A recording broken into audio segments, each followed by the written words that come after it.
Cuéntame de tu pasado y el momento cuando cambiaste en dirección a la nueva ciencia. ¿Qué es la nueva ciencia? Fui un científico muy afortunado porque atrás en el 68 estaba aprendiendo cómo clonar células madres. Y en aquel momento solo un puñado de personas en el mundo entero sabían lo que las células madres eran. Estaba en el momento correcto, en el lugar correcto para hacer algunos descubrimientos. Una de las cosas más importantes que encontré en mi investigación fue simplemente esto, es que estaba clonando células madres. Las células madres son células embrionarias que están en tu cuerpo en este momento. ¿Por qué tendrías células madres en tu cuerpo si eres un adulto? La respuesta es, cada día perdemos por desgaste normal cientos de billones de células que normalmente mueren cada día. Células de piel, de cabello. Cada 3 días reemplazamos el recubrimiento completo del tracto digestivo. 1 trillón de células, punto. Si pierdo cientos de billones de células cada día, para mantenerme vivo, tengo que reemplazar cientos de billones de células cada día. Y ese es el trabajo de una célula madre. Ahora, la idea de una célula madre es solo otra palabra para célula embrionaria. Porque una vez que naces ya no eres un embrión, no puedes seguir llamando a las células embrionarias, así que las llamamos células madres. Pero son células embrionarias. ¿Cuál es el punto? Puse una sola célula madre en un cultivo. Se divide cada 10 o 12 horas. Al comienzo hay 1, luego 2, 4, 8, 16, 32, duplicándose cada 10 horas. Luego de una semana tenía 50,000 células en la placa de Petri, pero el hecho más importante es que todas son genéticamente idénticas porque vinieron del mismo padre. Así que tengo 50,000 células genéticamente idénticas. Ese no es el experimento, es este. Dividí las células en 3 placas de Petri diferentes. Cambié el componente químico del medio del cultivo en cada una de las 3 placas. Así había una leve diferencia en el medio de cultivo. ¿Qué es un medio de cultivo? El medio de cultivo es el equivalente a la sangre. Entonces, si estoy cultivando células de ratones, lo que hago es buscar sangre de ratón, ver de qué está hecha y hacer una versión sintética de este llamado medio de cultivo. Si estoy cultivando células humanas, observo la composición de la sangre humana y creo un medio de cultivo basado en ello. Aquí está el punto. Células genéticamente idénticas en 3 placas con una leve diferencia de entorno por la química. En una placa las células forman músculo, en la segunda forman hueso y en la tercera placa las células forman grasa. ¿Qué significa? ¿Qué controla el destino de las células? El punto, eran todas genéticamente idénticas. El entorno seleccionaba la actividad genética de las células. Y esto es completamente diferente a lo que estaba enseñando en ese momento a estudiantes de medicina. El concepto del determinismo genético, que sus características, sus rasgos, comportamientos, emociones, todas estas características están relacionadas a la presencia de sus genes. Pero resulta que esto no es verdad. Realmente está relacionado con el entorno. ¿Cuál es el significado profundo de la investigación? Simple. Si los genes controlan tu vida, y hasta donde sabemos no escogimos los genes con los que vinimos, y si no nos gustan los rasgos que tenemos, no podemos cambiarlos. Estás atrapado con tus genes y controlan tu vida. Punto. Eres víctima de tu herencia. Si hay antecedentes de cáncer o Alzheimer o diabetes en tu familia y heredas los genes, puedes anticipar que tú también tendrás los mismos resultados. Entonces eso nos hace víctimas cuando decimos que los genes controlan nuestras vidas. ¿Cuál es la nueva investigación que encontré en el estudio de las células madres? La respuesta es esta. Cambiando el entorno, cambio la expresión de las células. ¿Cuál es el punto? Yo soy quien puede cambiar el entorno. Yo soy el maestro de mi genética. Yo no soy víctima de mis genes. Soy el que puede cambiar el entorno y, más importante, mi percepción del entorno. Y eso es lo que controla el destino de las células. Entonces, tu percepción del entorno controla la actividad de la célula. La naturaleza de la biología es simple. Organismos biológicos adaptan su biología para encajar en un ambiente. Entonces, una célula lee un entorno y luego ajusta su genética y su actividad al medio ambiente. Ahora tenemos un problema, y es este. Digamos que estoy observando la actividad de las células hepáticas en el cuerpo y digo, bueno, mis células hepáticas deberían estar ajustándose a lo que está sucediendo en el entorno. Y digo, bueno, ¿cómo una célula hepática sabe lo que está sucediendo en el entorno? La respuesta es esta. La célula hepática no está tocando el entorno. Depende del sistema nervioso enviar la información del entorno dentro del cuerpo para que las células ajusten su biología y coincidan con lo que está sucediendo en el mundo. Bueno, solo tenemos un problema. La conciencia es una interpretación. Entonces, mi mente está interpretando el entorno y no envía la información real del entorno, sino mi interpretación. ¿Qué es relevante?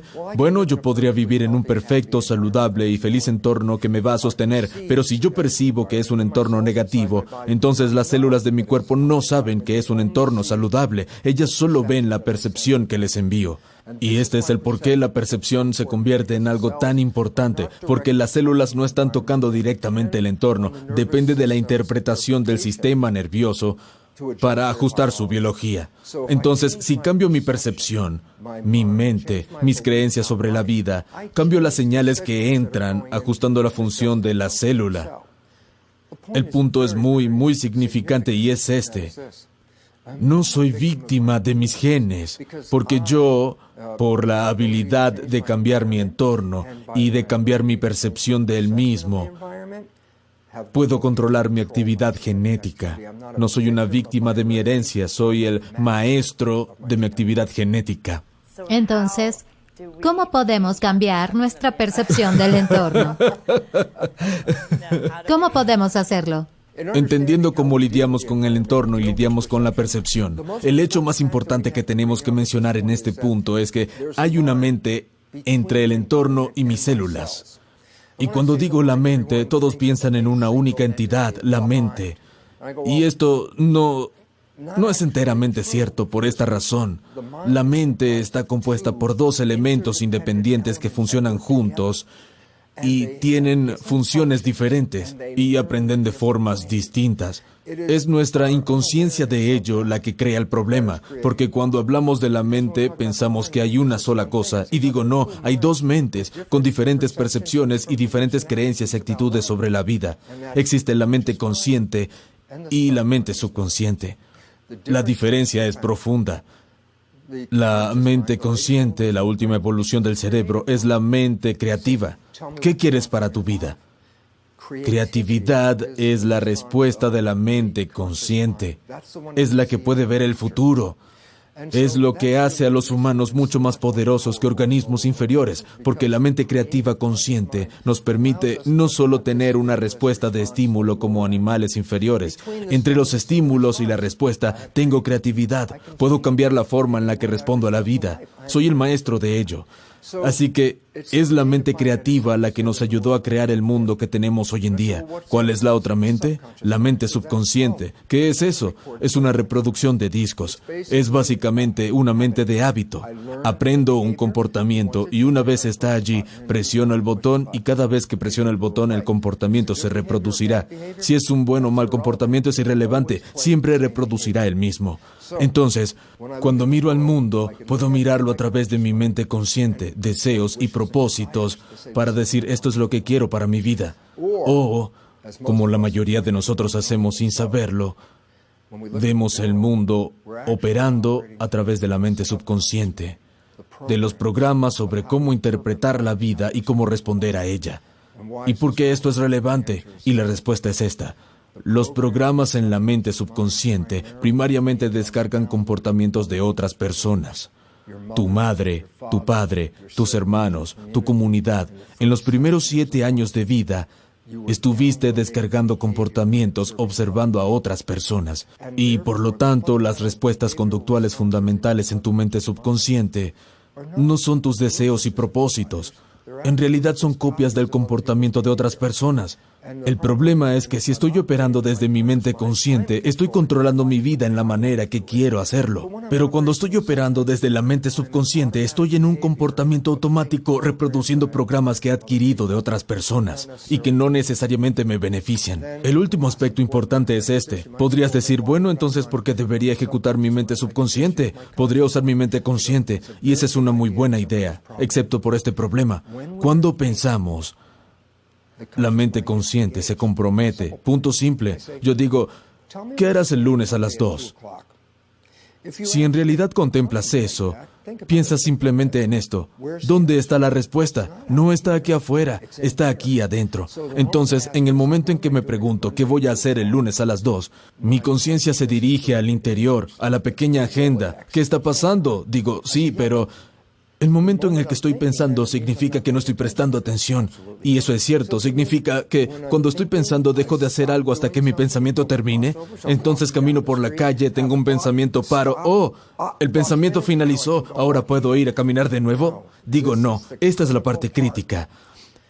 Cuando la mente consciente está comprometida en el pensamiento, el subconsciente es el programa predeterminado, el piloto automático. Entonces, mi mente consciente podría estar ocupada, pero mi mente subconsciente llevará a cabo cualquier tarea que esté haciendo. Caminar, manejar el coche, comunicarme con otra persona. No necesito mi mente consciente para eso, ya tengo programas sobre cómo hacer esas cosas. Entonces, el punto es este. Cuando estamos pensando, no estamos usando la mente consciente para controlar nuestras vidas. Es el potencial control personal. Cuando pensamos, predeterminamos programas subconscientes. Y digo, bueno, aquí es donde viene el problema. A, los programas que están reproduciéndose del subconsciente vinieron de otras personas. B, la mayoría de los programas, 70% de ellos, son negativos, desempoderantes y autosaboteadores. C, cuando reproduzco estos programas, la razón por la que lo estoy haciendo es porque mi mente consciente está ocupada en el pensamiento 95% del día. ¿Cuál es su relevancia? Si la mente consciente se dedica al pensamiento y estoy reproduciendo un programa subconsciente, entonces yo soy el que no observa mi propio comportamiento. ¿Por qué? Porque mi observación está dentro de mi cabeza pensando. Entonces el comportamiento automático que está reproduciéndose no es observado por mí mismo. Eso significa que el 95% del día no estamos operando desde los deseos y propósitos de la mente consciente o de lo que queremos. 95% del día porque en pensamiento estamos operando por defecto subconsciente. ¿Es relevante? Bueno, la mayoría de esos programas son negativos y desempoderantes o autosaboteadores. Y son invisibles, así que cada día me levanto y digo, hoy voy a salir por mis deseos y mis propósitos. Voy a encontrar amor y a encontrar el mejor trabajo que pueda. Voy a encontrar salud. Esa es mi intención, mi deseo y mi propósito. Y salimos en las mañanas a todo vapor. Y volvemos a casa en las noches con el rabo entre las piernas. No sucedió hoy. Luego miramos alrededor y decimos, bueno, no soy yo, porque yo salí con la visión por el éxito. Entonces, soy una víctima.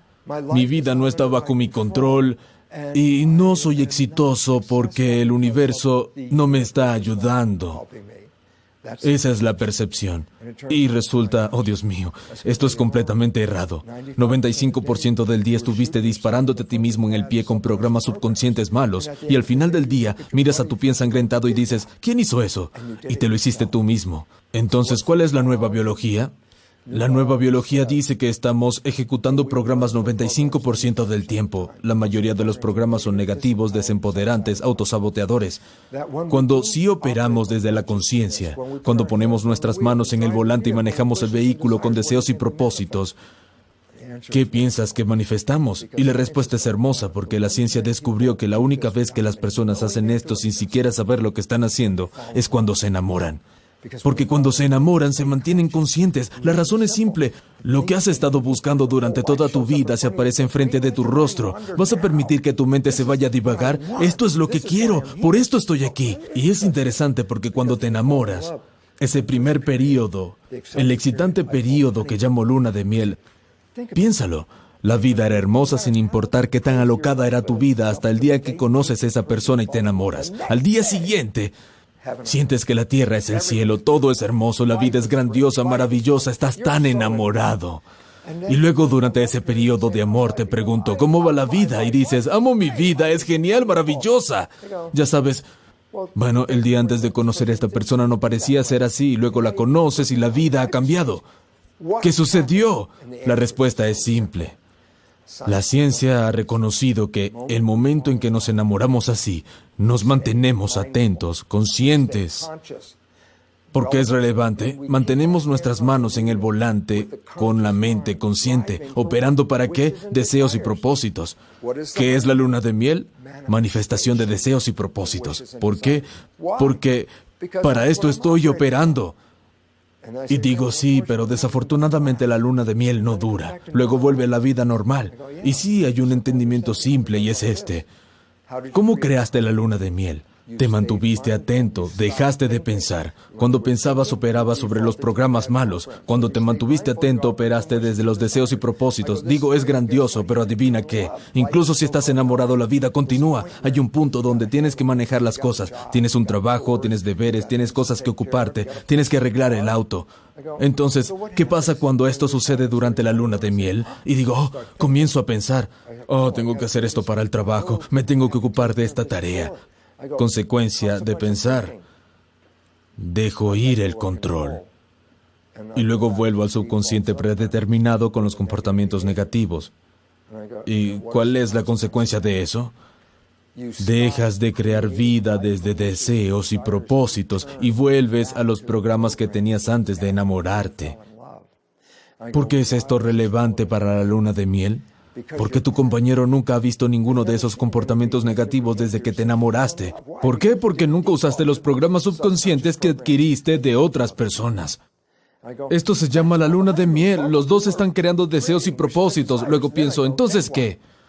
Comienzo a pensar qué pasa cuando pienso. Automáticamente voy al piloto automático. Voy de vuelta al control subconsciente. Digo, sí, pero esos comportamientos no son míos. De repente comienzo a vomitar esos comportamientos negativos y mi pareja me ve y me dice, ¿quién eres tú?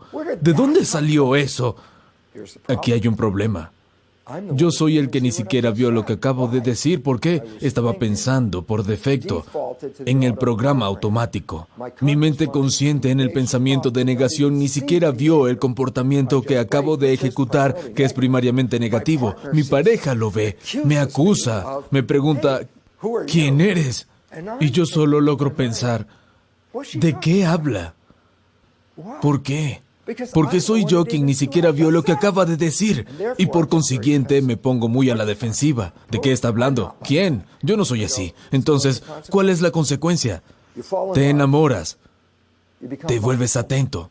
Creas desde deseos y propósitos. Manifiestas el cielo en la tierra. Luego, ¿qué digo? La vida se entromete. Y cuando eso pasa, comienzas a pensar. Y cuando piensas, comienzas a descargar programas. Piloto automático, subconsciente. Y esos programas surgen sin que siquiera veas lo que acabas de decir. Y aparentemente porque son negativos, ofendes a las personas en tu área, tu pareja. Y la luna de miel se convierte en compromisos. Aparecen nuevos comportamientos que no eran parte de la luna de miel y no son muy buenos. ¿Y qué va a hacer tu pareja en respuesta a que de repente comienzas a interpretar a tu madre o tu padre? Y no lo ves y tu pareja lo ve, entonces ¿qué va a pasar? Tu pareja es quien tiene que decir, ¿acepto este comportamiento en mi relación? Entonces, bueno, ya sabes, la mayoría del tiempo tenemos esta luna de miel. Esto es genial. Luego a veces esta cosa fea sale y pienso, ok, a veces él es así, así que me comprometeré. Sí, pero esto es solo un comportamiento. A medida que más comportamientos subconscientes surgen, hay más compromisos. Y mientras más compromisos, más alejado estás de la luna de miel. Y de repente la vida es solo el camino que solía ser antes. Grandioso. ¿Cómo se puede relacionar con sanar? La observación más interesante de la historia de la clonación de células de cultivo es que la composición química del medio de cultivo determina el destino de las células. Y digo, bien, pero eso es una placa plástica de Petri con células en una placa plástica de Petri en un medio sintético. ¿Qué tiene que ver eso con la vida real? La respuesta es simple y es esta. Cuando te miras a ti mismo en el espejo y te ves como una sola entidad, es una percepción errónea. La simple verdad es que tú estás hecho de 50 trillones de células. Las células son la entidad viviente. Tú, por definición absoluta, eres una comunidad. Entonces, cuando digo la palabra Bruce, no estoy hablando de una sola entidad. Estoy hablando de una sola comunidad de 50 trillones de ciudadanos. Entonces, este es el chiste. Un humano es una placa de Petri recubierta de piel. Y el medio de cultivo dentro es la sangre. No hace una diferencia para el destino de una célula que esté en una placa plástica o en una placa de piel. El destino de la célula será determinado por el medio de cultivo y la composición química de ella. Puedo pensar, bueno, entonces en mi cuerpo, el medio de cultivo original es sangre. Y digo sí, ¿y luego qué controla la química de la sangre? Bueno, el cerebro es el químico. La siguiente pregunta obvia es, ¿cuál químico debería liberar el cerebro? Ahí es donde la mente entra. La mente lee el entorno, hace una interpretación del entorno y el cerebro traduce esa interpretación en la química de la sangre. Mi interpretación de la vida es lo que determina la composición química de mi medio de cultivo, mi sangre. Y eso es lo que determina mi genética. Al cambiar mis pensamientos, cambio la química. Entonces, un ejemplo simple. Me siento aquí con mis ojos cerrados, los abro, veo a alguien que amo. La química del amor, la interpretación del amor es traducida en una química muy interesante. La dopamina es el resultado del amor, que es placer. La oxitocina surge del amor y se une a la fuente de placer. La vasopresina, cuando estás enamorado, la vasopresina es el químico que se libera en la sangre que te hace más atractivo a tu pareja. Y lo más importante, la hormona de crecimiento. Cuando estás enamorado, el cerebro libera hormonas de crecimiento. ¿Y por qué esto es relevante? Porque cuando ves a alguien enamorado, puedes decir, mira cómo brillan, qué saludables están. Y el hecho es que no es solo un accidente o una coincidencia. Está directamente vinculado a la química de la sangre. Entonces, enamorado estoy realzando la salud y crecimiento de mis células. Solo para comparar la diferencia. Estoy sentado aquí y cuando abro mis ojos, esta vez veo algo que me asusta. Mi cerebro traduce la imagen o interpretación de esa amenaza en una química totalmente diferente. Cuando veo algo que me asusta, libera hormonas de estrés y agentes inflamatorios. ¿Y por qué es relevante? Porque los químicos que libero es la percepción del estrés.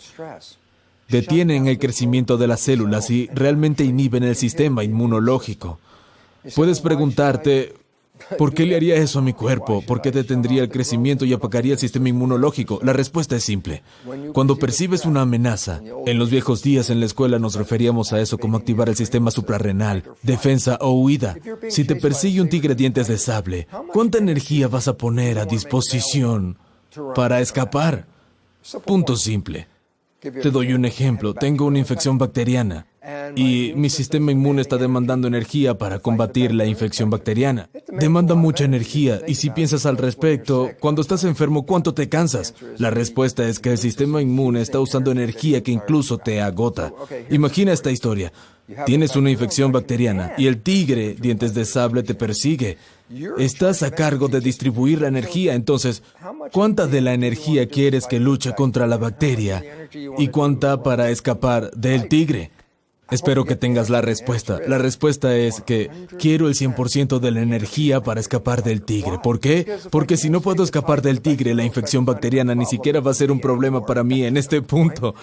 La idea es esta. Cuando tienes miedo, tomas toda la energía disponible de tu cuerpo y la usas para defenderte o huir. Detienes el crecimiento y apagas tu sistema inmune. Luego, la química de la sangre redireccionará la genética de la actividad del crecimiento a la protección. Son mutuamente exclusivas. No puedes estar en ambas al mismo tiempo. ¿Qué determina la diferencia? Primero, tu percepción. Después, cómo tu percepción traduce la química que produce el cerebro. La química va al medio de crecimiento que llamamos sangre, que nutre y dirige la actividad de 50 trillones de células en tu placa cubierta de piel. Esta es la razón por la que un pensamiento cambia la genética de tu actividad, porque el cerebro convierte tus pensamientos en química. Grandioso. Dices que el 90% de las enfermedades y visitas al doctor son a causa del estrés. Obviamente ya no hay tigres corriendo alrededor. Las personas perciben la vida de forma estresante y provoca que se sientan enfermas. Si pudiéramos engendrar el concepto de miedo en alguien, tu trabajo no es seguro. Enemigos pueden aparecer. Tu comida no es saludable, la contaminación te amenaza. La percepción del miedo libera una química que, como digo, detendría el crecimiento y apagará el sistema inmune. Bueno, piensas, detienen el crecimiento, soy adulto, no necesito crecer. Y no, cada día tienes que reemplazar cientos de billones de células que mueren a diario. Así que sí, no importa qué edad tengas, tienes que crecer todos los días. Entonces dices, sí, pero si el miedo detiene el crecimiento, interfiere con mi vida. Y sí, pero aquí hay un punto. Cuando evolucionamos como humanos, La respuesta al miedo era brevemente e intermitentemente. Si el tigre aparece, voy a estar en miedo y voy a correr, defensa o huida. Pero una vez que me alejo del tigre, vuelvo a la salud normal y al crecimiento. Entonces, en los viejos tiempos, el miedo duraba un periodo de tiempo muy corto. Entonces, si vas a detener el crecimiento y el sistema inmune por poco tiempo, no es realmente relevante. Hoy sentimos estrés 24 horas, 7 días de la semana, 365 días del año. Nunca se rinden. Y eso significa que cada día estás comprometiendo tu crecimiento y la acción del sistema inmunológico por el estrés de las hormonas. El resultado neto es malestar y enfermedad. Esa es la única consecuencia de la química del miedo. Aún así, mira al mundo hoy. Nos mueve el miedo cada día, todo el día. Por ejemplo, si recibes un diagnóstico de cáncer, inmediatamente sientes miedo a la muerte, a perder a tus seres amados. Ya sabes, es el peor lugar al que puedes ir. Para entender cómo la mente controla la biología, vamos a hablar acerca de algo con lo que todo el mundo está familiarizado, el llamado efecto placebo. ¿Qué es eso? Bueno, tengo una enfermedad. El doctor dice que tengo una nueva medicina, la mejor para tu enfermedad.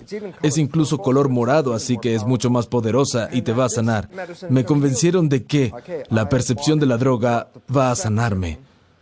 Tomo la droga, mejoro. Y luego me doy cuenta de que esa droga era una pastilla de azúcar, un placebo. Entonces hay una sola pregunta importante que hacer. ¿Me curó la pastilla de azúcar? Y la respuesta es no, la pastilla de azúcar no hizo nada. Fue tu creencia en la pastilla de azúcar lo que te sanó, no la pastilla. Fue la creencia. Todo el mundo dice, sí, yo sé de lo que hablas. El efecto placebo es el equivalente de lo que podrías llamar pensamiento positivo. Un placebo es un pensamiento positivo. Esto va a sanar y lo hace. Grandioso. Aquí está el mayor problema. Todos están conscientes del efecto placebo, del resultado del pensamiento positivo, y la pregunta importante es esta. ¿Cuál es la consecuencia del pensamiento negativo? Oh, adivina qué. Es igual de poderoso para influenciar tu vida, igual que el pensamiento positivo, pero trabaja en la dirección opuesta. Mientras que el placebo, el pensamiento positivo, puede curarte de lo que sea, un nocebo o creencia negativa puede de hecho generar cualquier enfermedad y causar la muerte solo porque creíste eso. Y esto es importante porque si dejas de lado el rol de las creencias negativas, entonces has omitido el personaje más influyente de nuestras vidas, porque el psicólogo te dirá que la mayoría de nuestras creencias son negativas y desempoderantes, y por consiguiente, cada día nuestro pensamiento negativo nos está quitando la salud. ¿Por qué? Libera hormonas de estrés que detienen el crecimiento y el sistema inmune, abriéndonos paso a la enfermedad. Entonces, creencias positivas o negativas son igual de poderosas a la hora de moldear tu vida, solo que trabajan en direcciones opuestas. Entonces, el peligro de un diagnóstico. La desafortunada situación que tratamos día a día es que vivimos a través de programas la mayoría de nuestras vidas, 95% de ella. El aspecto significante de la salud es que la mayoría de las personas que crecen adquieren un comportamiento asociado al hecho de que cuando alguien está enfermo, tiene que ir al doctor. Mamá está enferma, tiene que ir al doctor. Estás enfermo, tienes que ir al doctor. ¿Qué se programa con esto en un niño con menos de 7 años? La respuesta es esta. Cuando se trata de mi salud, no soy el responsable de mi cuidado. El doctor lo es. ¿Y por qué es relevante? Porque después compramos la opinión del doctor como verdad. Y como la función de la mente es tomar nuestras creencias, nuestra verdad como la vemos y convertirla en biología, entonces una verdad negativa puede convertirse en una biología negativa. La mayoría de los diagnósticos son muy negativos, en el sentido que es el equivalente al efecto nocebo, una creencia negativa que ocupa tu mente. Entonces, el doctor le dice a una paciente, escucha, tienes alrededor de 3 meses de vida. ¿Qué es relevante acerca de esto? ¿El paciente realmente tiene 3 meses de vida? ¿O la sentencia de muerte prescrita por el doctor ocurre en 3 meses? Y la verdad es bastante cerca de los 3 meses. Podríamos decir que el doctor sabía que él iba a morir en 3 meses. Y no, el doctor realmente prescribió la muerte en 3 meses. ¿Por qué? La mente estaba programada con un nocebo, una creencia negativa. Solo me quedan 3 meses. Ese es un reloj que va a cuenta regresiva ahora y dice que el tiempo se despliega. El destino va a traducir la creencia. Una enfermedad terminal en una realidad. Entonces una persona puede obtener un diagnóstico errado. Recibió el diagnóstico equivocado. El doctor toma la carpeta equivocada, se sienta, le dice al paciente, lo siento, tienes 3 meses de vida, tienes este cáncer, está por todo el cuerpo, bla, bla, bla. El paciente realmente no tiene eso. Pero adivina qué. El diagnóstico pondrá en tu mente un programa de cáncer. Y la función de la mente es tomar la imagen y traducirla en química, que después controla las células. La mayoría de los diagnósticos son muy negativos, no son te vas a poner bien, estás sanando, maravilloso, la vida es grandiosa, casi todos tienen un resultado negativo. Placebo, nocebo, ¿qué es esto? Conciencia que controla la biología. Si le das el poder a alguien más y compras su verdad, se convertirá en tu biología. Si quisieras simplificarlo en la forma más sencilla, más fundamental posible, sería así. La mayoría de nosotros, cuando éramos jóvenes, jugábamos con algo llamado colorear por números. Tenías una imagen dividida en pequeñas piezas con números en cada una de ellas. El número refleja un color en el set de pintura. Luego tomas el color del número y lo rellenas en ese lugar. Luego lo observas y te convertiste en Picasso. Creaste esta pintura gigante. Aquí hay una conclusión simple. La función de la conciencia cerebral en la salud es colorear por números en reversa. Significa que comienza con una imagen en tu mente y el cerebro descompondrá la imagen en números. Pero los números no reflejan pigmentos, color, reflejan neurohormonas, neurosecreciones. ¿Cuál es el punto? La mente toma una foto. El cerebro convierte la imagen en química, que luego ajusta al cuerpo para hacer una imagen tridimensional de la foto. Comenzamos con una foto en nuestra mente y creamos un cuerpo que haga juego con la foto. Si hay un diagnóstico negativo, si comienzas con un diagnóstico negativo, la mente usará esa imagen y el cerebro la traducirá en la química que manifestará el diagnóstico. Los doctores dicen que vas a morir en 3 meses. Morirás aproximadamente en 3 meses. No porque era necesario, sino porque la imagen, el nocebo, la creencia negativa, se convertirá en biología. Entonces, ¿quieres hablar acerca de por qué la filosofía médica occidental de medicamentos y cirugía no es sostenible? Por un largo tiempo. Especialmente cuando entendemos la naturaleza de la genética, que implica que todas las características del ser humano están asociadas con la genética que poseen. Esto significa no solo las buenas, positivas y saludables, sino las negativas también. Así que cada vez que enfrentamos una enfermedad, diabetes, enfermedad cardiovascular, cáncer, inmediatamente pensamos que debe haber algunos genes responsables. Por consiguiente, lo que queremos hacer es cambiar los genes, la actividad, y ahí es donde la industria farmacéutica quiere darnos medicinas y medicamentos y químicos para cambiar cómo las células leen la información. Bueno, un hecho simple y científico. Menos del 1% de la enfermedad está conectada con la genética. ¿Por qué esto es relevante? Bueno, si vas a tratar de influenciar la genética para afectar la enfermedad, podrías en el mejor de los casos influir en el 1% de la misma. Entonces, ¿qué pasa con el 90% de enfermedades o más que sufren las personas? Tienen que ver con el estilo de vida. Entonces, ¿qué estamos descubriendo? Los mayores asesinos en nuestro planeta hoy: enfermedades cardiovasculares, cáncer, diabetes, Alzheimer, no son problemas orgánicos de nuestro cuerpo. Estas enfermedades son consecuencias de cómo estamos respondiendo al mundo que nos rodea, basado en nuestro estilo de vida. 90% más de las enfermedades cardiovasculares no tienen nada que ver con el cuerpo, son consecuencia de lidiar con el estrés. Cáncer. Siempre estamos buscando genes que causen cáncer. El proyecto Genoma Humano realmente aplastó esa idea. ¿Por qué?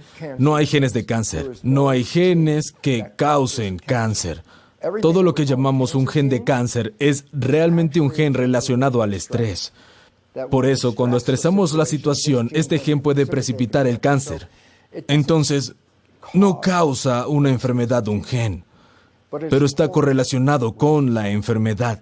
Y esto es muy importante porque cuando entregamos al gen el poder, Enfocamos nuestra atención en el gen como la fuente del problema. De aquí es donde la medicina proviene hoy en día. Y adivina qué, con todo el trabajo que han hecho, digamos, por ejemplo, con el cáncer, ¿cuántos billones de dólares hemos usado para buscar el gen del cáncer y llegar a la conclusión de que no existe? Y adivina qué, incluso la Sociedad Americana del Cáncer ahora ha dado la vuelta para decir que entre 70 y 90% del cáncer está totalmente relacionado con el estilo de vida. De nuevo, esto pone la responsabilidad de vuelta en nosotros, no en nuestros genes. Porque cuando dices que los genes lo hicieron, entonces estás diciendo, soy la víctima, soy una víctima y alguien tiene que sanarme. Y te digo, no eres una víctima, eres el creador. Y puedes crear cáncer o salud, ya sea que tengas el gen BRCA o no. Puedes crear cáncer o una enfermedad cardiovascular o un efecto 100% de diabetes tipo 2. No tiene nada que ver con la genética y todo que ver con el estilo de vida. Punto. La medicina convencional, ligada al antiguo sistema de creencias, está encerrada en que la causa de la enfermedad está ligada a nuestra genética y nuestra bioquímica, y por consiguiente la industria farmacéutica es la gran salvadora. ¿Por qué? Porque yo produciré el químico que nos devolverá la salud. Bueno, resulta que eso es totalmente falso. De hecho, la industria farmacéutica es una de las causas principales de muerte en Estados Unidos hoy, con más de 300,000 personas que mueren por medicamentos recetados diariamente en un año. Entonces, ¿cuál es la relevancia? La relevancia es esta. No somos víctimas, somos los creadores. Si estamos estresados, manifestamos enfermedad. Si removemos el estrés, podemos remover la enfermedad. El concepto de remisión espontánea es real. Las personas pueden estar inundadas en cáncer, corriendo contra el reloj mortal, y luego de la noche a la mañana el cáncer desaparece. ¿Por qué medio? Cambiando sus percepciones y creencias acerca de la vida, no cambiando la genética. ¿Significa esto que toda medicina es negativa? Absolutamente no. La medicina hace milagros con trauma. Si me lastimo físicamente, sufro un accidente automovilístico y mis vísceras están guindando, no me envíen al quiropráctico. No necesito un terapista de masaje o la homeopatía no va a ayudar realmente. Quiero un cirujano.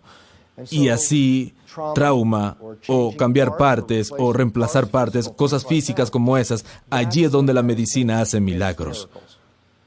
Pero enfermedades, cáncer, diabetes, Alzheimer, todas esas clases de enfermedades convencionales no están conectadas al trauma, están conectadas a la mente. Entonces, ¿qué pasa con un invasor como Lyme? ¿Existe un momento en que los antibióticos son buenos? Nuestro sistema inmune puede combatir prácticamente todo. Entonces la pregunta es, ¿cómo es que nos enfermamos a veces si mi sistema inmune puede combatir todo? Y la respuesta es esta. La acción o función del sistema inmune está relacionada directamente a la percepción de la vida. Si vemos estrés, las hormonas de estrés inhiben el sistema inmune. ¿Qué tan efectivamente? Cuando doctores quieren trasplantar un órgano de una persona a otra, un corazón o un riñón o un pulmón, antes de recibir el órgano, el destinatario recibe hormonas de estrés. ¿La relevancia? Las hormonas de estrés inhiben la función del sistema inmune. Entonces, el doctor primero le da al paciente hormonas de estrés y luego trasplanta el órgano. ¿Por qué? Una vez que se coloca el órgano dentro, el órgano extranjero y el sistema inmunológico se apagan como consecuencia de las hormonas del estrés para evitar el rechazo del órgano extranjero, entonces la idea es que la efectividad para apagar el sistema inmune con estrés es tan grande que la medicina la utiliza terapéuticamente para inhibir el sistema inmune cuando quiero trasplantar un órgano. Entonces, básicamente, adivina lo que hace el estrés cuando no se trata de un trasplante. Apaga el sistema inmune.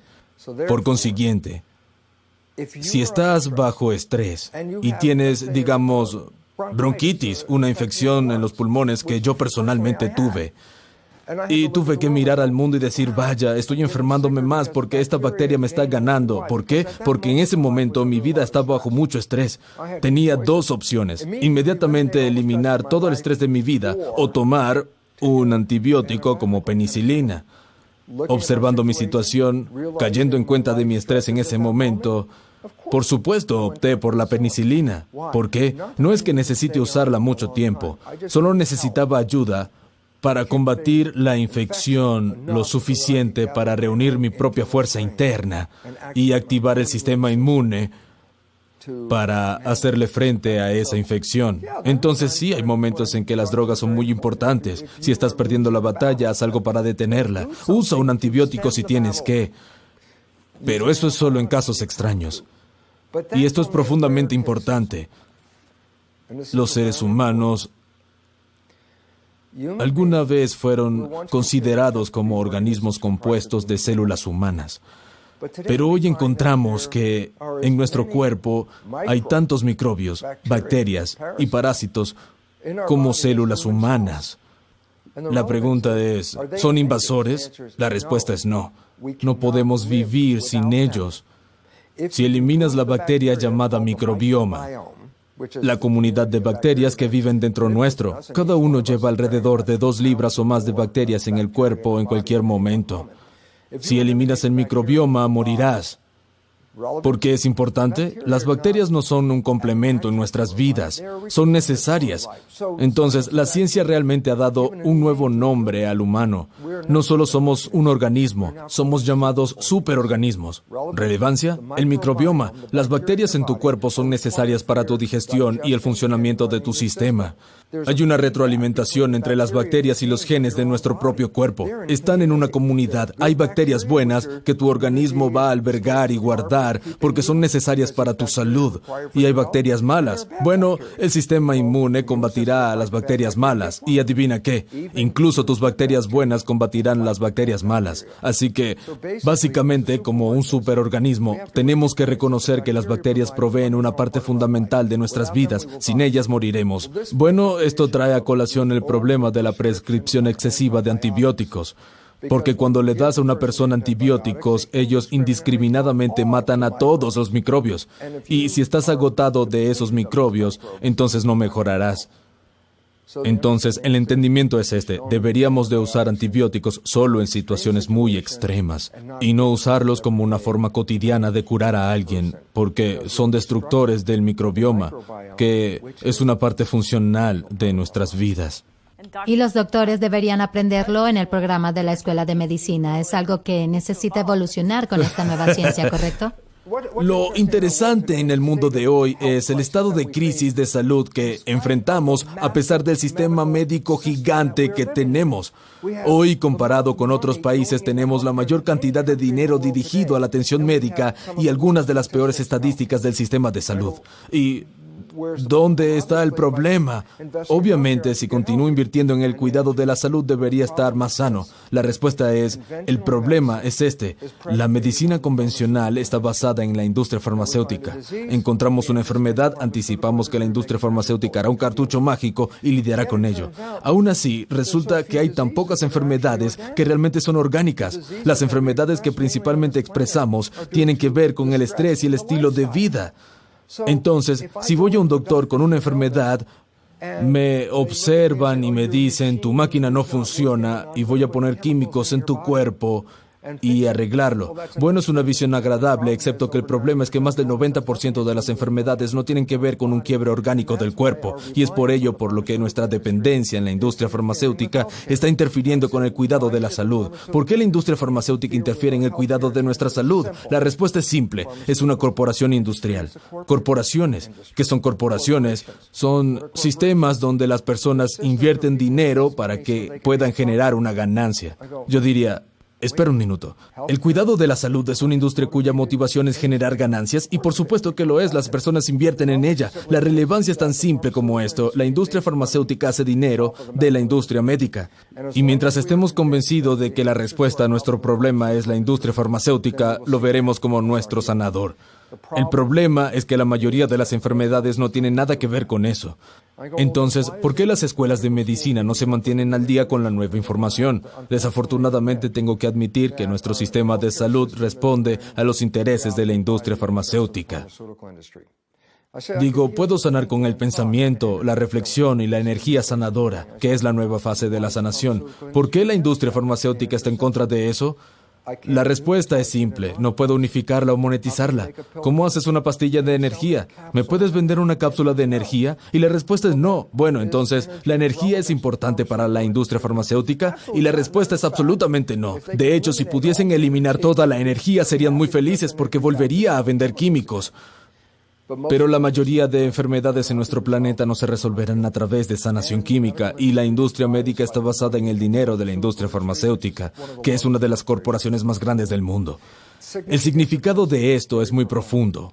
La palabra humano, humana, humanidad, la raíz de todas estas palabras es la compasión, una persona cuidando a otra. La medicina debe ser una industria humana.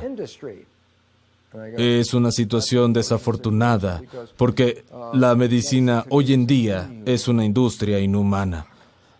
¿La medicina es inhumana? Sí. ¿Por qué? Simple. Hay un accionista que hace dinero cuando tú estás enfermo. ¿Cómo hicieron dinero con tu enfermedad? Porque la industria te cobra más dinero de lo que tomaría sanarte.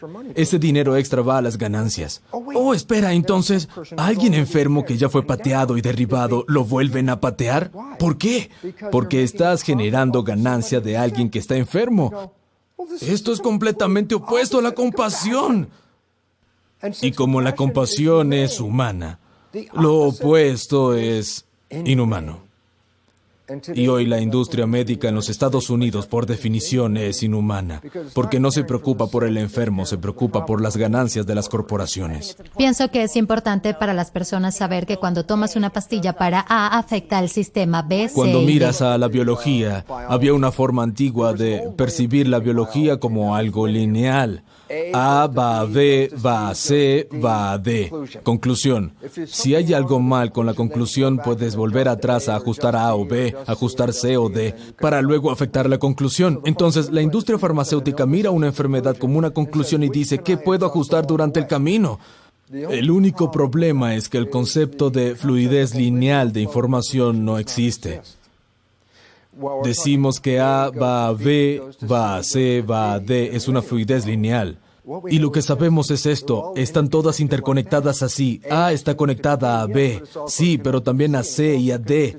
Y D está conectada a A, y B y C, están todas interconectadas.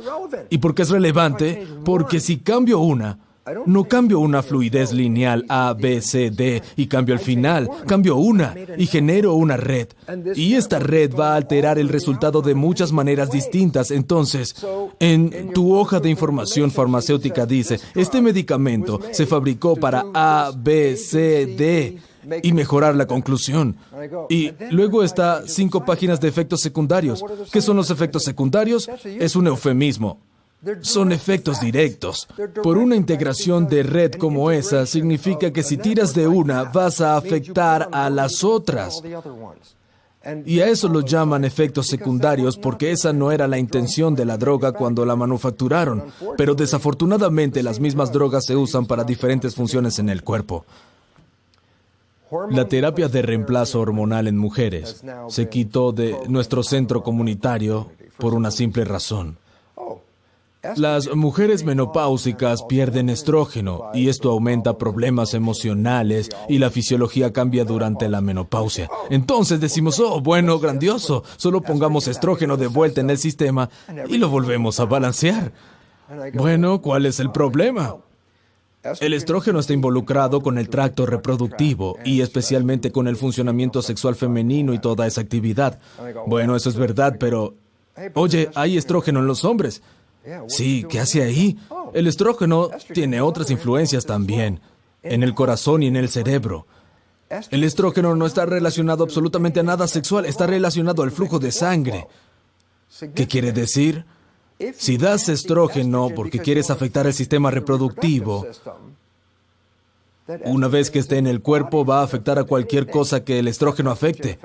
¿Cómo qué? Flujo de sangre en el corazón y en el cerebro. ¿Qué fue lo que descubrieron? La terapia de reemplazo hormonal tiene efectos secundarios. ¿De qué? Accidente cerebrovascular y ataques cardíacos. Yo pregunto, ¿efecto secundario? No, ese es un efecto directo de suministrar estrógeno en el sistema, pero no enfocándose en que vaya al tracto reproductivo, sino que lo colocas en todo el sistema. En mi biología, si yo fuese mujer, liberaría estrógeno en mi tracto reproductivo y no lo liberaría en todo el cuerpo. ¿Por qué? Afecta el ovario de manera distinta que como afecta el corazón. ¿Y cuál es el problema? La industria farmacéutica busca el destino que quiere arreglar e ignorar el hecho de que cuando agregas un medicamento hay interacciones múltiples de medicamentos que no son efectos secundarios, sino directos y que desequilibran a las personas. El problema más grande con los medicamentos son los efectos secundarios. 300,000 personas mueren cada año a causa de prescripciones de medicamentos. En esa nota vamos a dirigirnos al problema de estatina y colesterol. ¿Qué es el colesterol? Bien. Uno de los hallazgos que dieron forma a la respuesta médica a la arteriosclerosis es el hecho de que las placas de tejido y las células se acumulan en nuestros vasos sanguíneos. Luego generan ataques cardíacos y cerebrovasculares. Cuando la profesión médica comenzó a observar esta área de daño, donde se encontraron estas placas en los vasos sanguíneos, lo primero que vieron fue que todas las células estaban llenas de colesterol. E inmediatamente dijeron, ¡oh, Dios mío! El colesterol está asociado a las placas. E inmediatamente dieron el salto. Como el colesterol está en cada placa, es la causa del problema. Bueno, ahora sabemos algo muy importante. El colesterol es un componente fundamental y clave de la membrana de la célula, que es el cerebro de la célula. Y en nuestro cerebro funciona una tremenda cantidad de colesterol. El cerebro es blanco, no es rojo. Es blanco porque tiene tanta grasa. El colesterol es parte de él. Señalamos el colesterol como el culpable. ¿Qué descubrió la ciencia? El colesterol aparece luego de que el problema ya comenzó. Entonces, marca qué células están enfermas, pero no causa el problema. Así que enfocándonos y diciendo que el colesterol es la causa y restringiéndolo con dietas bajas en colesterol, quitándolo de las dietas, bueno, hay un problema. Dos problemas. A. El colesterol es vital para el sistema, y si lo sacas del sistema, si privas al sistema de colesterol, no va a funcionar muy bien. Y B. El problema con la arteriosclerosis no es el colesterol. ¿Cuál es el problema con la arteriosclerosis? Estrés. El estrés causa fluido errático sanguíneo. Cuando la sangre baja por el vaso sanguíneo, presiona hacia abajo el vaso sanguíneo, empuja como presión en las células de los vasos sanguíneos. Hay presión sanguínea, entonces las células leen la presión sanguínea. Si la presión es muy alta, las células son alentadas a dividirse, significando que si un vaso sanguíneo es muy estrecho y hay una gran cantidad de sangre tratando de pasar por ese vaso, hay mucha presión. Entonces digo, ¿cómo puedo reducir la presión? La respuesta es hacer más células y ensanchar el vaso sanguíneo. Entonces, si estoy bajo estrés, aumenta mi presión sanguínea a causa del estrés. Las células que alimentan al estrés dicen, ¡oh, Dios mío, necesitamos hacer más células para agrandar el vaso sanguíneo y reducir el estrés! Pero el problema es que el estrés es errático, no es continuo. Hay estrés y luego no hay, hay estrés y luego no hay estrés. Y digo, ¿cómo? Cuando estás sintiendo estrés, las células responden dividiéndose. Cuando el estrés se detiene, las células se mantienen allí, pero no van a ningún lado. La próxima vez que sienten estrés, se dividen de nuevo. ¿Por qué? Porque iban a agrandar el vaso sanguíneo. Entonces el problema es que la placa de las células que se encuentran en los vasos sanguíneos o el vaso sanguíneo, esas placas son el resultado del estrés intermitente, estimulando las células para hacer un vaso sanguíneo más grande, pero luego, cuando el estrés ya no está, el vaso dice, bueno, no necesito ser más grande, entonces apilo a estas células. El resultado es este. Continúo diciéndole al sistema que necesito más células. El sistema luego dice, no necesitas esas células, se están apilando. Luego de un tiempo, comienzan a no ser tan sanas, absorben el colesterol. Luego ves el colesterol en las células, y ahí el colesterol entra en la historia. Punto. El colesterol entró en la historia luego de que el daño ocurrió. Regular el colesterol no es el problema. Regular el estrés es el problema. Hemos direccionado que las personas tomen medicamentos de estatinas. ¿Por qué? Voy a bajar el colesterol malo en mi cuerpo.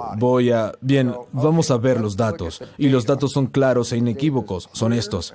Alrededor de 3%. En otras palabras, simplemente 3 de cada 100 personas con una receta de medicamentos con estatinas tienen algún beneficio del medicamento. Y esos 3 resultan ser los pacientes más graves. Son los que están al borde de ese ataque al corazón. 97 personas de cada 100 que toman ese medicamento no tienen ningún efecto positivo, pero hay efectos secundarios. Y los efectos secundarios afectan entre 15 y el 23% de las personas que toman el medicamento. Entonces digo, bien, vamos a mirar los resultados de tomar medicamentos de estatinas. 3 de cada 100 personas mejorarán y alrededor de 20 a 25 personas enfermarán por tomar el medicamento. Entonces, el asunto es, ¿dónde está el beneficio? Y la respuesta es, no hay beneficio, excepto para la compañía farmacéutica que tiene una prescripción de por vida. Son traficantes de medicamentos y enganchan al paciente para que crea que ese medicamento lo está ayudando cuando, en efecto, los datos claramente revelan que hay más personas perjudicadas por la droga que realmente beneficiadas por tomarla. Entonces el colesterol no es un personaje malo. Lo que sucede periódicamente es que las personas a cargo cambian el nivel de colesterol que es aceptable. Continúan bajando el número.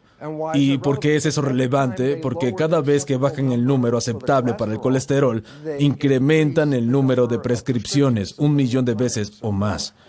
Y por consiguiente, cada vez que bajan el número de colesterol, la compañía farmacéutica obtiene una gran ganancia. Y la gente pierde más. ¿De dónde sacan este número? Está basada en el hecho de que dicen que hay un número para la persona promedio. Bueno, entonces, ¿quién es la persona promedio? Digo, hay personas en este extremo del espectro y personas en este extremo.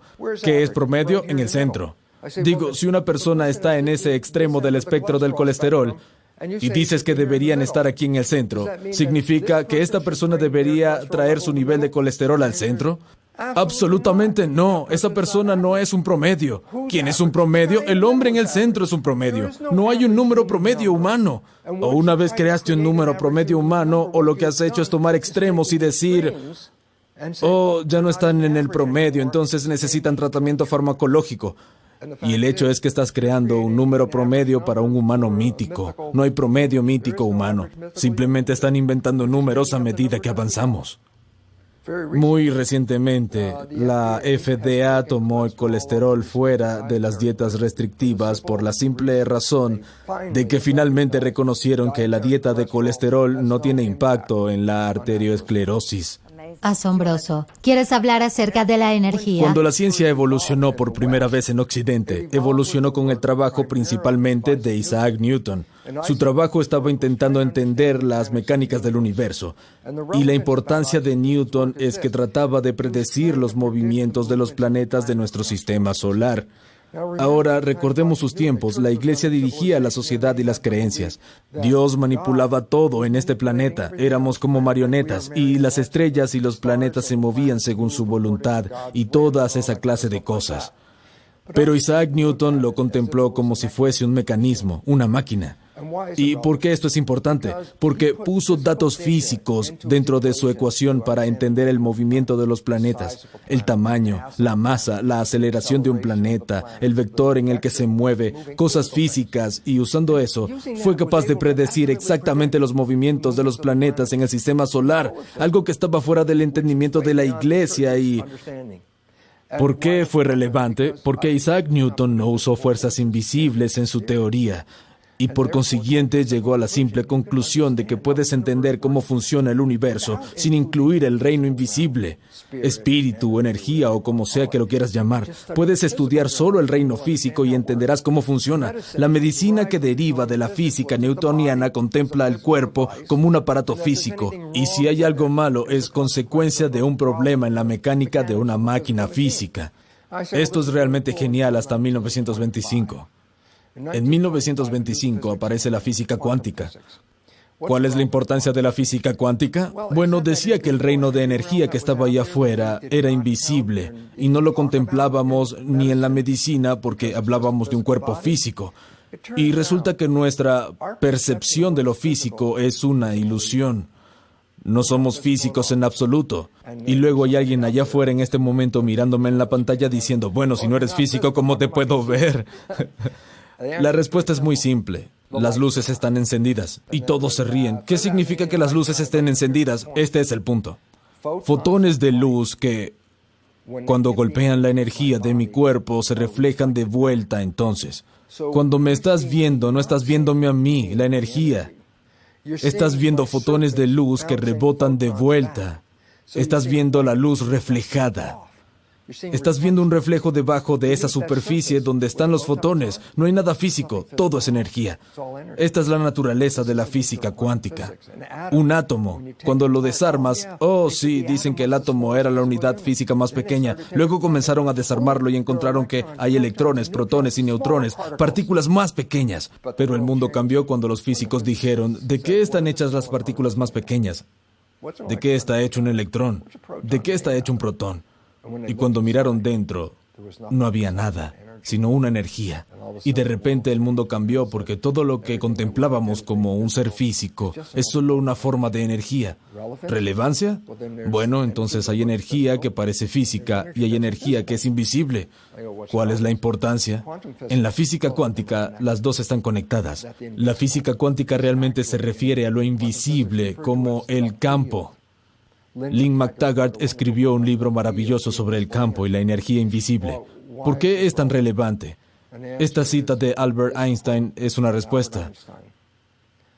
El campo, la energía invisible. El campo es el único organismo de gobierno de la partícula. La partícula es materia. Entonces, ¿qué estaba diciendo Einstein? La energía invisible es el único organismo de gobierno de lo que llamamos partículas. ¿El cuerpo es partícula? Sí, pero está influenciada por un control único de la energía invisible. Yo digo, bien, ¿cuál es la definición de la palabra campo?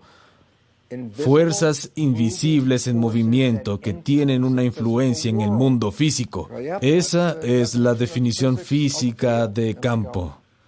Interesante. Hace mucho tiempo atrás, la palabra espíritu, ¿qué era? Fuerzas invisibles en movimiento que influenciaban el reino físico. La física cuántica nos lleva un tiempo atrás, cuando se decía que las fuerzas invisibles que la medicina descartó eran las fuerzas primarias que controlaban todo. Y de repente dice, entonces la medicina como aparato de sanación newtoniano, solo lidiando con lo físico, lo químico, los medicamentos, las cirugías, esto está bien, pero ¿qué pasa con las fuerzas invisibles? No se contemplan. Bueno, ¿y qué incluyen? Mente, conciencia, estas otras fuerzas.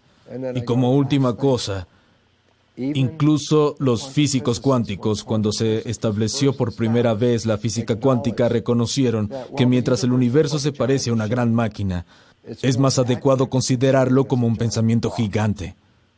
Todo es pensamiento. Y este es el porqué. Si quieres volver al poder supremo de nuestra biología, el pensamiento, la energía invisible de nuestra mente que no solo moldea nuestro cuerpo, sino moldea nuestras relaciones con el mundo que habitamos. Frecuencia del pensamiento y energía. ¿Puedes hablar sobre ello? ¿Cómo nuestras emociones, pensamientos y las diferentes frecuencias causan enfermedad? Por supuesto. Bueno, la ciencia convencional ha dejado de lado la energía del proceso. Todos tuvimos experiencias personales muy profundas de energía que afectó nuestra vida. Lo que quisiera hacer es darle un nombre a esa energía. Nos referimos a esta energía en nuestra experiencia personal como buenas vibras y malas vibras. ¿Qué rayos significa eso? Bueno, vibración es energía. ¿Qué son las buenas vibras contra las malas? Bueno, la primera cosa que tenemos que hacer es dar un paso atrás y decir esto. Que mientras nos percibimos a nosotros mismos como seres físicos, la verdad es que somos seres energéticos, tan simple como eso. La energía es vida. Las personas saben eso. Si pierdes energía, pierdes vida. Aquí hay un entendimiento interesante. Si dejo caer dos rocas en un estanque y las ondas de las rocas, que son la visión de la energía, las ondas no son la energía, pero es la energía que da forma al agua. Entonces, la forma del agua, como ondas, está siendo moldeada por una energía invisible. La energía son olas. Entonces, las ondas de dos rocas golpeando el agua se unen, y a medida que las ondas convergen, la pregunta es, ¿qué pasa cuando las ondas chocan entre ellas? ¿Solo pasan una sobre la otra o se afectan? La respuesta es que interfieren una con la otra. Las ondas de la roca A y las ondas de la roca B tienen una interferencia cuando interactúan. Hay dos consecuencias de esa interferencia. Los extremos, dos energías se unen y se suman y producen una energía mayor. O dos energías se unen y se cancelan entre sí y se aplanan una a la otra. ¿Por qué esto es relevante para la vida? Simplemente por esto, la energía es vida. Cuanta más energía tengas, más vas hacia la vida. Cuanta menos energía tengas, más vas hacia la muerte. En nuestras vidas sentimos, a veces, lo que llamamos buenas vibras. ¿Qué es eso? Bueno, vas a esa fiesta, estás realmente cansado, pero cuando llegas a la fiesta, conoces a personas, suena la música, bailas, tienes energía. ¿De dónde salió? Llegaste y estabas cansado. Pienso, conocí a estas personas y fueron buenas vibras. ¿Y eso qué significa? Los cuerpos son como ondas en un estanque, son energía. Recuerda, ellos no son físicos. Las ondas de otras personas, cuando están en armonía contigo, dos ondas en armonía, ambas subiendo, ambas bajando, ambas subiendo, dos ondas en armonía actúan en lo que se llama interferencia constructiva. Significa que el valor de las ondas de energía se suman, más potencia, mejor vibras, buenas vibras. ¿Por qué son buenas vibras? Más energía, más vida. Menos energía, menos vida. Si sientes buenas vibras, por definición, intensificas tu energía. Y si puedes hacer eso, dice que este es un buen lugar para estar. Pero si sientes malas vibras, que es cuando dos energías no están en fase, una onda va hacia arriba, la otra va hacia abajo. Cuando esta va hacia abajo, esta otra va hacia arriba, están fuera de fase. ¿Qué sucede cuando sumas dos ondas que están fuera de fase? Se cancelan una a la otra. Entonces, las malas vibras son que estás en la parte oscura de la ciudad, no sabes dónde estás realmente y de repente sientes que la energía se drena de tu cuerpo. Te sientes débil, te sientes vulnerable. Se llaman malas vibras. Digo, ¿qué indica esto? El ambiente no apoya tu vida. Quieres ir hacia las buenas vibras y lejos de las malas. Ese es el secreto de la comunicación animal y vegetal. Todo el camino hacia arriba, hasta los humanos. Todo organismo en este planeta lee vibraciones. ¿Por qué? La vida es energía. Si un organismo se mueve a un lugar donde la energía se cancela, es una retroalimentación que te dice, estás perdiendo energía. Significa que estás perdiendo la fuerza vital. En contraste, si vas por este camino, tu energía sube. Entonces dice, oh, me siento más vital yendo por este camino. Entonces, es interesante. Un caracol no debería ir a la escuela para saber, ¿debería comer esto o no? ¿Debería ir por este camino o no? No tiene que ir a la escuela para aprender eso. Todo lo que tiene que hacer es leer energía. Nosotros, como cualquier otro organismo, usamos energía como comunicación primaria. ¿Estoy a salvo o no estoy a salvo? ¿Sientes más o menos poder? El poder es vida. Entonces, la importancia de las vibras no es una coincidencia o un accidente. Es uno de los indicadores más importantes en nuestra guía de vida. Porque, leyéndola, sabrás si vas hacia la vida o si pierdes energía y te alejas de ella. Es muy interesante porque los humanos están programados más o menos en los primeros 7 años para ignorar la vibración de las personas y escuchar las palabras. Ese es tu problema. Las vibraciones son reales. Si una persona es mala, solo va a tener malas energías, pero puede usar palabras hermosas. Y si las escuchas, no sientes las vibras y por consiguiente perdiste la comunicación más importante que cada organismo usa en el planeta, leer vibras primero. ¿Cómo saber si una persona es tu enemigo? Lo puedes sentir. Si no lo sientes pero escuchas las palabras, te puedes equivocar.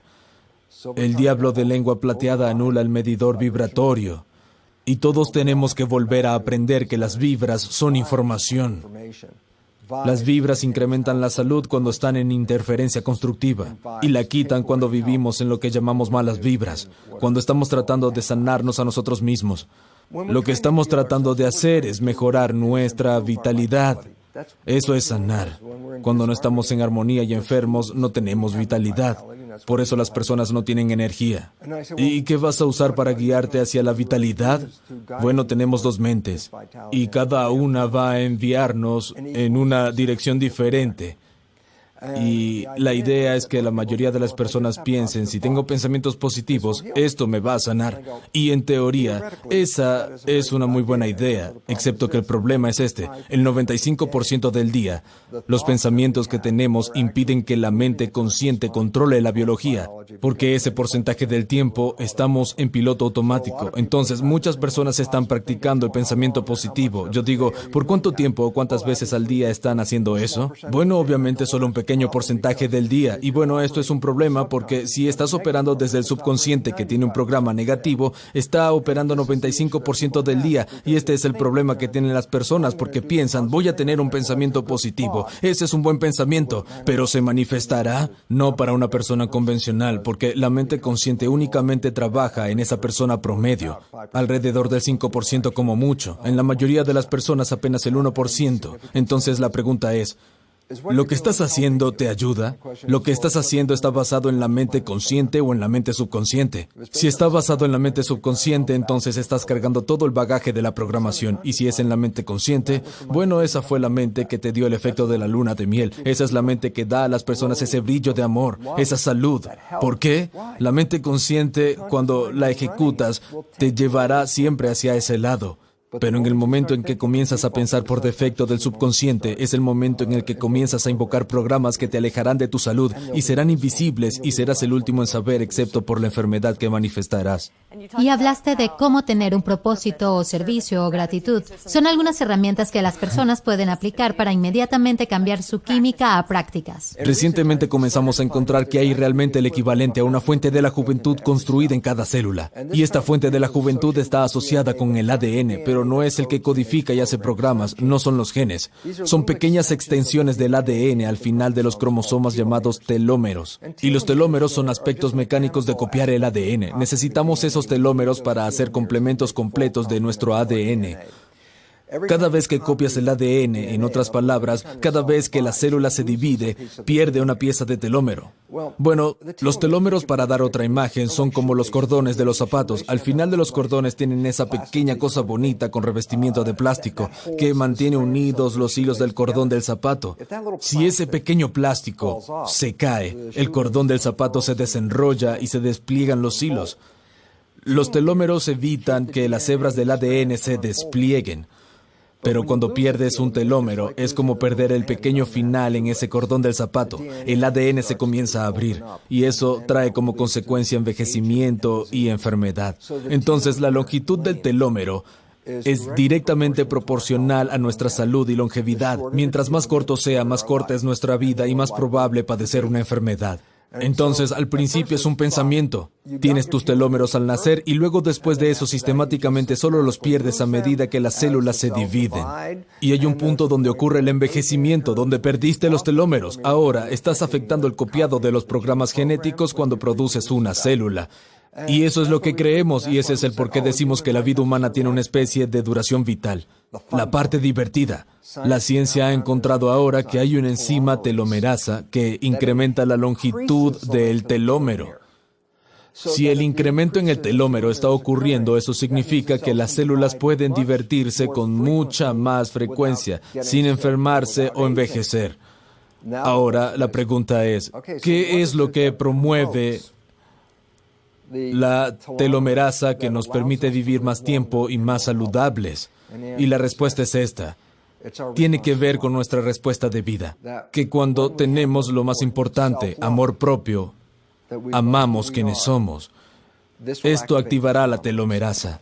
Desafortunadamente, 80 a 90% de las personas en este planeta no darán positivo al me amo a mí mismo. Y eso es por la naturaleza crítica de crianza durante los primeros 7 años que critican a un niño en un esfuerzo para que se conformen. Las críticas son principalmente negativas y el niño descarga la crítica negativa. Entonces, en un niño de unos 7 años, el número predominante de pensamientos son muy negativos sobre sí mismo. No lo suficientemente inteligente, bueno, no merecedor. Todas esas cosas maravillosas que los padres dicen tratando de provocar que el niño sea mejor sin darse cuenta de que un niño menor de 7 años solo está grabando lo que dijeron. No mereces eso. Un niño de 7 años, yo no merezco eso, es lo que escuché como un niño menor de 7 años. Entonces, la mayoría de nosotros no nos amamos a nosotros mismos por la manera crítica en la que nuestros padres actuaron como coaches. Trataron de estimularnos a ser mejores con palabras negativas y nosotros descargamos lo negativo. Entonces, el amor propio es importante, pero también lo siguiente es la gratitud por la vida. Alegría, apreciación, de que amas tu vida. ¿Qué estás diciendo con ese pensamiento en tu mente? Amo mi vida. Le estás diciendo a 50 trillones de células, esto es realmente genial, vamos a mantenernos haciendo esto es grandioso. Entonces, estás alentando a la salud de las células que alienta a la telomerasa a incrementarse. Y tal vez lo más importante, el servicio. Que tenemos algo que ofrecer a este planeta y que estamos aquí para ofrecerlo y que siempre que estemos comprometidos con el servicio necesitamos mantenernos saludables por más tiempo para completarlo. El problema es que cuando las personas pierden el servicio, perdieron el sentido de la vida. Lo siento, tienes 65, ahora te vas a retirar y ahora me voy a retirar. ¿Qué voy a hacer? No tengo propósito, ya no tengo servicio. Este es el por qué hay una caída tan dramática en el momento en el que la gente se jubila. Porque han perdido el servicio y el propósito de la vida. Y este es el por qué los cuidadores tienen mucha más salud y vidas más largas que las personas que no son cuidadoras. Tengo que estar sano, tengo que cuidar a la gente. Y esto entonces es muy relevante para la actividad de telomerasa. En otras palabras, si tienes propósito en tu vida, entonces se te dará una vida más larga y saludable. Si no tienes propósito en tu vida, bueno, fue una visita corta. Gracias, vuelve de nuevo. Y luego amo cuando dices que para remover el estrés hay que traer el cuerpo a neutral, pero en realidad puedes mejorar tu proceso de sanación y estimular el sistema inmunológico. Cuando hablamos de salud en el cuerpo, podemos decir que el cuerpo tiene dos directivas diferentes, estar en crecimiento o estar en protección. La relevancia es que tienen dos comportamientos completamente distintos y son mutuamente exclusivos. Por ejemplo, cuando un estímulo ofrece crecimiento, es un estímulo hacia el que quiero moverme y asimilarlo, como el amor. Voy a sentir amor, seré abierto, lo tomaré, asimilación, crecimiento. Pero en contraste, si un estímulo es negativo y amenazante, no voy al estímulo, sino que me muevo lejos de él. ¿Me mantengo abierto? No, me cierro. ¿Cuál es el punto? Crecimiento, moverme hacia el estímulo. Protección, moverme lejos. Crecimiento, estar abierto para asimilar. Protección, estar cerrado para guardarse. ¿Cuál es el punto? No puedes moverte hacia adelante y hacia atrás al mismo tiempo. No puedes estar abierto y cerrado al mismo tiempo. Crecimiento y protección son mutuamente compartimientos exclusivos. Entonces, dices, bien, tengo una percepción negativa de mi vida, un diagnóstico, es negativo, y digo, ¿qué va a hacer? Voy a tratar de protegerme a mí mismo, así que voy a cerrar mi sistema para protegerme del problema. Bueno, cerrar el sistema es lo opuesto al crecimiento y eso realmente causa enfermedad y muerte. Entonces el miedo causa muerte y tú dices, bueno, genial, no tengo miedo, pero yo digo, ¿sientes algo de amor? Dices, ¿cuál es la diferencia? Bueno, el amor te abre para asimilar las cosas. Puedes crecer. Entonces, si no estás estresado y no estás enamorado, ¿dónde estás? En el centro. ¿Qué pasa en el centro? Nada. No creces y no te proteges a ti mismo. Si quieres mejorar tu vida, entonces tienes que moverte del miedo al crecimiento. Mejorar tu vida, imágenes de felicidad, totalidad, ser parte de algo, algo que sea vibrante y vivo. Esos estímulos afectarán todo el crecimiento. Entonces, tú dices, libérame del estrés, y yo digo, sí, pero si te liberas del estrés y no tienes amor ni crecimiento, estás en el medio de la nada, no estás creciendo ni muriendo, no estás haciendo nada. Pero si remueves el estrés y lo reemplazas con amor, entonces de repente cambias completamente de un sistema de apagado a un sistema abierto, y serás más saludable, y crecerás con ello. Entonces, el problema es no solo eliminar al estrés, sino eliminarlo y reemplazarlo con algo positivo, amoroso, prometedor de crecimiento. ¿Cuál es tu mensaje para que se produzca la sanación? Ese consejo para alguien que está lidiando con algo, necesita cambiar su vida. ¿Qué puede hacer? Pienso que uno de los aspectos más importantes de nuestras vidas y nuestra salud es que no somos víctimas de nuestra genética, como hemos sido programados para creer, porque decir que eres víctima es decir que eres impotente. Soy impotente, no puedo controlar esto. ¿Qué conlleva a la irresponsabilidad? Bueno, si no puedo controlarlo, ¿por qué siquiera me importaría hacer algo al respecto? Eso nos alejaría del control. Lo que necesitamos comprender es que estamos en absoluto control. Podemos cambiar cualquier cosa de nuestra biología. Podrías estar terminalmente enfermo con cáncer, como mi querida amiga Anita Moorjani, cuyo libro Morir para ser yo reveló después de 4 años de cáncer. Su cuerpo se estaba apagando. Estaba en soporte vital. Su oncólogo llamó a su familia y dijo que en esta etapa es terminal y puede que no salga de este coma, y si lo hace solo será por un corto periodo. Se está muriendo. Y Anita tuvo una experiencia extracorporal y cayó en cuenta que su programación cultural generaba conflicto en su vida. Y el conflicto llevó a la enfermedad, que cuando salió ese conflicto es en esta experiencia extracorporal, que ni siquiera estaba funcionando. Estaba en una máquina y estaba tan demacrada que los bultos de cáncer sobresalían de su cuerpo de algunas semanas. Al regresar del coma, el cáncer estaba esencialmente curado. Se había ido, estaba completamente sana. ¿Qué es importante de este hecho? Resolución de sus conflictos de vida como la fuente de su problema. Y que al resolver estos conflictos, ella volvió de un lugar que su oncólogo dijo que nadie volvía de allí solo para ser, para mí, la niña modelo de la biología, de la creencia. Cambia las creencias y puedes regresar de la muerte. ELA es como la cosa más retorcida de la historia. ¿Pueden las personas volver de un ELA? Están trabajando en ello. Un amigo mío está actualmente involucrado con este proceso en este momento y están haciendo un estudio científico. Y tengo literatura de él y de personas científicas, incluyendo otros como yo, que estamos apoyándolo, que está mostrando que no fue una disminución negativa unidireccional, que podía recuperarse y está comenzando a, ya sabes, se está parando, moviendo y está trabajando en ello para salir de ello. Entonces, una sentencia de muerte ha sido evitada porque su percepción y su intención de sanar él mismo. Y está en contra de toda probabilidad, está en un hospicio y luego lo echaron del hospicio porque ya no iba a morir. Y eso causó que cambiara solo su percepción de vida. Y esto es especialmente verdad para la esclerosis múltiple. Es un psicosomático mente-cuerpo. Y un amigo mío que estaba en una silla de ruedas con aparatos respiratorios y era tan débil que no podía sostener su cabeza arriba o sentarse en la silla de ruedas, cambió su mente y ahora se convirtió en corredor de larga distancia. Y no esclerosis múltiple, totalmente saludable. EM es autoinmune. ¿Qué es autoinmune? Autodestructivo. La definición de autoinmune, autodestructivo. Entonces, ¿cuál es el punto? Bueno, si eres autodestructivo, ¿qué pasa si te cambiaste a ti mismo? Y la respuesta es, entonces puedes recuperarte. La enfermedad autoinmune es realmente una consecuencia de nuestros pensamientos. Entonces tienes que volver al amor propio o... Sí, porque todos esos problemas son, ¿por qué no se están sanando a sí mismos? ¿Cuáles son sus creencias? Y la respuesta es que la mayoría de las creencias son que no te puedes sanar a ti mismo porque no eres doctor. ¿Y quién crees que eres? Eso quita poder a la gente. Entonces, todos hemos sido desempoderados por personas diciéndonos, no tienes poder sobre eso, no puedes controlar tus genes. Son tonterías. O usualmente dicen, eso es un montón de tonterías, y todo el mundo me mira y yo digo, eso es un sistema de creencias, eres tan poderoso. Y sí, podrías atravesar brasas, ¿verdad? Pero es mejor que tengas la mente correcta. No puedes estar en medio y tener dudas. El momento en que dudas te quemas.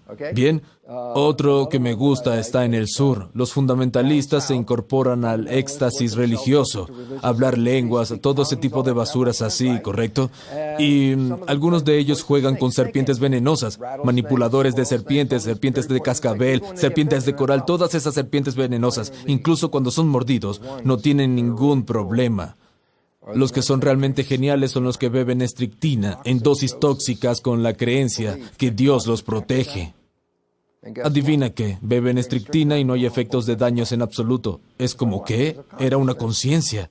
Pero no puedes beberlo y tener una sensación de que te va a envenenar porque lo hará, ¿bien? Y luego está otra que me encanta. Tengo un montón de artículos de alrededor del mundo, de mujeres que levantan un auto porque su hijo quedó atrapado bajo el auto, ya sabes, su propio hijo. Y es como, bueno, ¿puede cualquiera salir al estacionamiento y levantar un auto? Y la respuesta es que no. Luego muestro una foto de un levantador de pesas musculoso, sudando, levantando el auto. Y luego muestro todos los artículos acerca de mujeres, madres levantando autos, nada atlético en absoluto. ¿Y cuál era el punto? Es el sistema de creencias. Tu hijo está debajo de un auto. No hay sistema de creencias que diga, oh, bien, te mueres debajo del auto, yo me quedaré aquí parada. No, voy a levantar el maldito auto. Y lo hacen. Punto. Somos tan poderosos.